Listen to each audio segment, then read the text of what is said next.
അപ്പോൾ നമ്മുടെ SSC staff selection commission നടത്തുന്ന നമ്മുടെ SSC CPO notification CPO notification മുൻപ് വന്നിട്ടുണ്ടായിരുന്നു. അതിൻ്റെ പരീക്ഷ ഈ മാസം, അതായത് ഡിസംബർ മാസം 9 മുതൽ ഏകദേശം 12 വരെ നടക്കാനായിട്ട് പോകുന്നുമുണ്ട്. ഇതൊക്കെ നമ്മൾ മുൻപേ അപ്ഡേറ്റ് ചെയ്തതാണ്. സോ അതിൻ്റെ എക്സാമിനേഷൻ ആവശ്യമായിട്ടുള്ള അഡ്മിറ്റ് കാർഡ് നിലവിൽ ഇപ്പോൾ റിലീസ് ചെയ്തിട്ടുണ്ട്. അപ്പോൾ എല്ലാവർക്കും റിലീസ് ചെയ്തിട്ടുണ്ടാവില്ല. നിങ്ങളുടെ പരീക്ഷേൻ്റെ ഏകദേശം 25 മണിക്കൂർ അല്ലെങ്കിൽ 30 മണിക്കൂർ ആ ഒരു ടൈം പീരീഡൊക്കെയാണ് മിനിമം മാക്സിമം കാണാനായിട്ട് സാധിക്കുന്നത്. അഡ്മിറ്റ് കാർഡ് ഡൗൺലോഡ് ചെയ്യാൻ പറ്റുന്നത് പോലെ കാണാൻ സാധിക്കുന്നത്. അപ്പോൾ നിങ്ങളുടെ പരീക്ഷേൻ്റെ 2 ദിവസം അല്ലെങ്കിൽ 1 ദിവസം മുമ്പൊക്കെ ഇപ്പോൾ ലഭിക്കുന്നുള്ളൂ, പഴയതുപോലെ അല്ല. അപ്പോൾ അത് ലഭിക്കാനായിട്ട് നിങ്ങൾ ചെയ്യേണ്ട കാര്യം, താഴെ ഡിസ്ക്രിപ്ഷനിൽ ഇതിൻ്റെ വെബ്സൈറ്റിൻ്റെ ലിങ്ക് കൊടുത്തിട്ടുണ്ട്.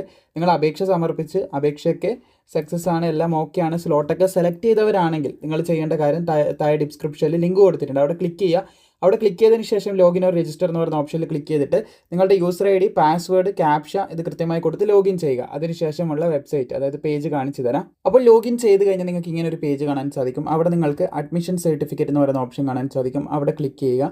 അവിടെ ക്ലിക്ക് ചെയ്തിട്ട് സെലക്ട് എക്സാമിനേഷൻ എന്ന് പറയുന്ന ഓപ്ഷൻ ക്ലിക്ക് ചെയ്യുക. എന്നിട്ട് സബ് ഇൻസ്പെക്ടർ ഇത് സെലക്ട് ചെയ്യുക. അതിനുശേഷം ഇയർ 2025 സെലക്ട് ചെയ്തിട്ട് ചെക്ക് സ്റ്റാറ്റസ് എന്ന് പറയുന്ന ഓപ്ഷനിൽ ക്ലിക്ക് ചെയ്യുക. സോ ഇവിടെ നിങ്ങൾക്ക് കാണാൻ സാധിക്കും ഈ ഉദ്യോഗാർത്ഥിൻ്റെ അഡ്മിറ്റ് കാർഡ് വന്നിട്ടുണ്ട്. ഈ ഉദ്യോഗാർത്ഥിക്ക് പരീക്ഷ നടക്കുന്നത് 10/12/2025 ഈ ഉദ്യോഗാർത്ഥിൻ്റെ പരീക്ഷ എന്ന് പറയുന്നത്. സോ അഡ്മിറ്റ് കാർഡ് ഇപ്പോൾ റിലീസ് ചെയ്തിട്ടുണ്ട്. ഇവിടെ നിങ്ങൾക്ക് കാണാൻ സാധിക്കും ഇവരോട് ടിക്ക് കൊടുക്കുക. ഇവിടെ ക്ലിക്ക് ചെയ്ത് ടിക്ക് കൊടുത്തതിന് ശേഷം ഡൗൺലോഡ് അഡ്മിഷൻ സർട്ടിഫിക്കറ്റ് എന്നുള്ള ഓപ്ഷനിൽ ക്ലിക്ക് ചെയ്താൽ നിങ്ങൾക്ക് ഡൗൺലോഡ് ചെയ്തെടുക്കാനായിട്ട് സാധിക്കും. പ്രത്യേകം ശ്രദ്ധിക്കുക, നിങ്ങളുടെ മൊബൈൽ ഫോണിൽ ഡൗൺലോഡ് ചെയ്യാൻ സാധിക്കുന്നതല്ല. ഡെസ്ക്ടോപ്പ് തന്നെ, കമ്പ്യൂട്ടർ തന്നെ യൂസ് ചെയ്യാനായിട്ട് ശ്രദ്ധിക്കുക. പ്രിൻറ്റ് ചെയ്തിട്ട് നേരെ എടുക്കാനായി പറ്റത്തുള്ളൂ. അപ്പോൾ അത് പ്രത്യേകം ശ്രദ്ധിക്കുക.